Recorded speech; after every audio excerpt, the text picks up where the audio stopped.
Info Jeune Prostitution.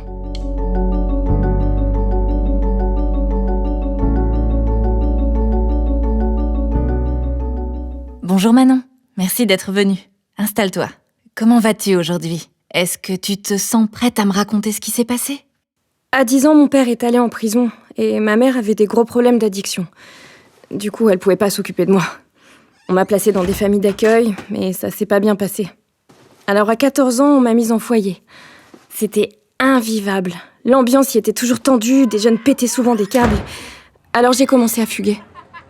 À mes 15 ans, quand on m'a appris que ma mère avait fait une overdose de médoc, je suis partie en vrille. Je fuguais, je passais mon temps dans les bars et je squattais les halls d'immeubles. Au début de l'été, je suis tombée sur un barman, Mike. Il m'a proposé de me loger. À ce moment-là, il me sauvait. Il était vraiment cool, on discutait beaucoup, ça me faisait du bien. Ça a duré un moment comme ça. J'étais bien chez lui. C'était quand même beaucoup plus calme que le foyer. Après quelques mois, il m'a dit qu'il avait besoin que je l'aide un peu, en échange de l'hébergement et tout. Je devais bosser pour lui, accompagner des mecs, les chauffer pour les pousser à consommer. J'avais l'impression que je lui devais ça. Je trouvais que c'était un bon deal, et comme il était toujours dans les parages, je me sentais en sécurité. Et puis il me disait que je faisais ça bien.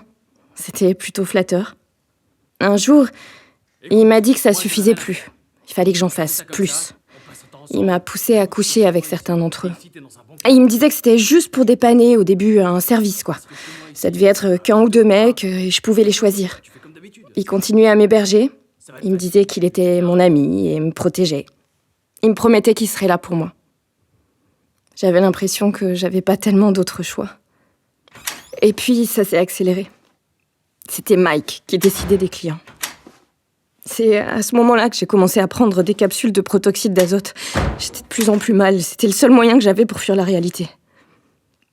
L'éducateur du foyer m'appelait constamment, mais je répondais pas. Mike m'envoyait dans différentes villes, dans des maisons ou des hôtels. Et puis j'avais honte.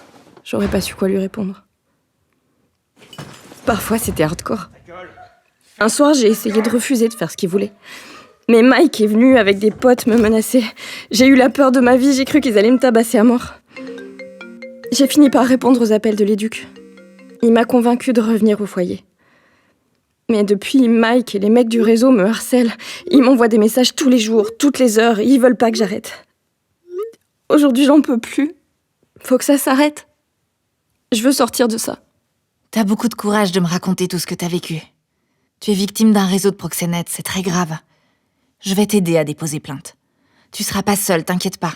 Je vais t'accompagner dans tes démarches. Pour ton logement, je t'ai trouvé une place dans un lieu où tu seras en sécurité.